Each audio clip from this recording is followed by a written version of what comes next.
নিশির ডাক। রাত গভীর হচ্ছিল। গ্রামের পথঘাট নিঝুম, কেবল ঝিঝিদের একটানা ডাক আর মাঝে মধ্যে দূরের কুকুরের ঘেউ ঘেউ শব্দ ছাড়া কিছুই শোনা যাচ্ছিল না।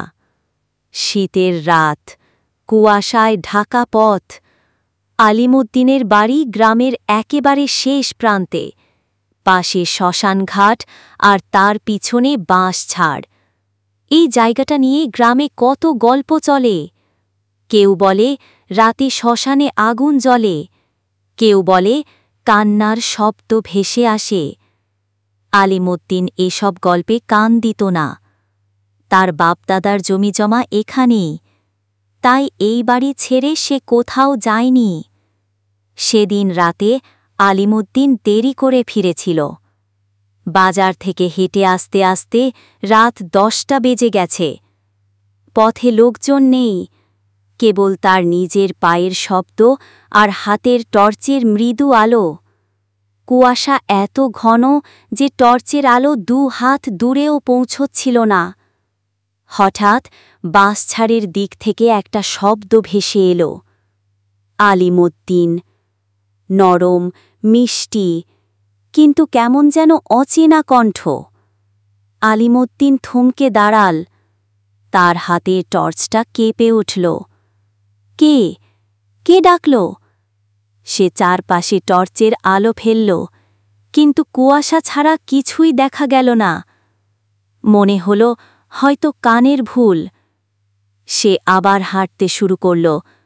পা দ্রুত চলছে এবার, কিন্তু কয়েক পা যেতেই আবার সেই ডাক। আলিমুদ্দিন, এদিকে আয়।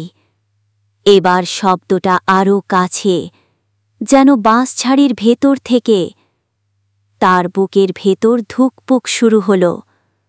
গ্রামের বুড়োদের কথা মনে পড়ে গেল। ওই শ্মশানের কাছে রাতে যাস না, নিশির ডাক শুনবি। কিন্তু আলিমুদ্দিন তো এসব মানে না। সে নিজেকে শক্ত করে বলল, এটা কোনো মানুষের কাজ। কেউ আমার সঙ্গে মজা করছে। সে টর্চটা শক্ত করে ধরে বাঁশঝাড়ের দিকে এগিয়ে গেল। বাঁশঝাড়ের কাছে পৌঁছতেই শব্দটা থেমে গেল। কুয়াশার মধ্যে কিছু একটা নোংরাচড়া করছে মনে হল, কিন্তু কিছুই পরিষ্কার দেখা যাচ্ছিল না। হঠাৎ তার পায়ের কাছে একটা ঠান্ডা হাওয়া বয়ে গেল, যেন কেউ তার পাশ দিয়ে হেঁটে গেল। আলিমুদ্দিনের শরীর শিউরে উঠল, কিন্তু এবার শব্দটা এলো শ্মশানের দিক থেকে। আলিমুদ্দিন, আর একটু কাছে আয়। এবার সে আর দাঁড়াল না। টর্চ ফেলে দৌড় দিল বাড়ির দিকে।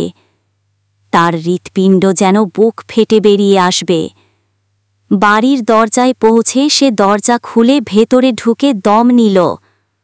ঘরের ভেতর থেকে তার বউ রহিমা জিজ্ঞেস করল, কি হলো, এমন হাঁপাচ্ছ কেন? আলিমুদ্দিন কিছু না বলে জানালার দিকে তাকাল। কুয়াশার মধ্যে একটা ছায়া যেন দাঁড়িয়ে আছে। সে জানালা বন্ধ করে দিল। পরদিন সকালে গ্রামের লোকজন শুনল আলিমুদ্দিনের টর্চটা শ্মশানের পাশে পড়ে আছে, আর তার পাশে একটা পোড়া কাপড়ের টুকরো। কেউ কিছু বুঝল না। আলিমুদ্দিন আর কখনো রাতে ওই পথে হাঁটেনি, কিন্তু গ্রামের লোকজন বলে শীতের রাতে, যখন কুয়াশা নামবে, শ্মশানের কাছে এখনো সেই ডাক শোনা যায়। আলিমুদ্দিন, এদিকে আয়।